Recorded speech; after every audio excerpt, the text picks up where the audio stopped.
தகப்பன்மாரில் கேட்டிங்கன்னா தெரியும். பிள்ளை கெட்டு போய் இருக்கும்போது அந்த பிள்ளை மேலே இன்னும் கவனம் செலுத்துவாங்க. ஏன்னா அந்த பிள்ளையை நேசிக்கிறாங்க, கண்டிப்பாங்க, திட்டுவாங்க, அடிப்பாங்க, கூட பண்ணுவாங்க, அடிக்க கூட பண்ணுவாங்க. ஏன்னா அந்த இதில் திருந்தணுமேங்கிறதுக்காக கண்டிப்பாங்க, எல்லாம் பண்ணுவாங்க, பெரிய முயற்சியெல்லாம் எடுப்பாங்க.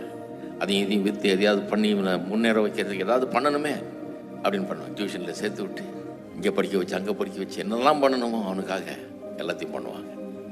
பார்த்துருக்கீங்களா நீங்கள்? கெட்டுப்போன பையனுக்கு, கெட்டுப்போன ஒரு பிள்ளைக்கு எல்லாம் பண்ணுவாங்க. அது அப்படியே கோடி மடங்கால பெருக்குங்க. அதுதான் நம்முடைய ஆண்டவர். கெட்டுப்போன நமக்கு அவர் ரொம்ப ரொம்ப அன்பு காட்டுறாரு. நம்மளை தேடி வர்றாரு, நம்மளை கூப்பிடுறாரு, நம்மளை அரவணைத்துக் கொள்கிறாரு. கெட்ட குமாரன் திரும்பி வந்தது போல் நாம் பல நேரம் அவர்கிட்ட திரும்பி வருகிறோம். நம்ம இருக்கிற நிலையில் நம்ம ஏற்றுக்கொள்கிறாரு.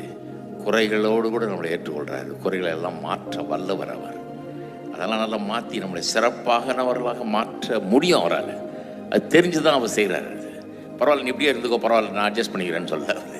இல்லை நீ வா, ஏன்னா என்னால் எனக்கு வல்லமை இருக்குது, நான் பண்ண முடியும், உன்னை பிரமாதமாக மாற்றி காட்ட முடியும் என்று ஒழுங்கின்மையும் வெறுமையும் இருளையும் போக்கினவர் நம்முடைய வாழ்க்கையில் இருக்கிற ஒழுங்கின்மை வெறுமை இருளை எல்லாம் போக்கி சீரமைக்கிறார், நம்மளை அழகாக்குறார். ஆமென். நிறைய பேர் நீங்கள் ஐயோ நான் தகுதியே இல்லைன்னு நினச்சி வரலாம். உங்களை ஆசீர்வதிப்பார். உங்கள் மேலே கண்ணோக்கமாக இருக்கிறார். உங்களை மாற்றணும்னு விரும்புகிறாரு. உங்களை இன்னும் சிறப்பாக்கணும்னு விரும்புகிறார். உங்கள் மேலே கருசனை உள்ளவராக அவர் இருக்கிறார். அதை யோசித்து பாருங்கள். இன்னைக்கு மாற்ற வல்லவராக நல்லவராக அவர் இருக்கிறார்.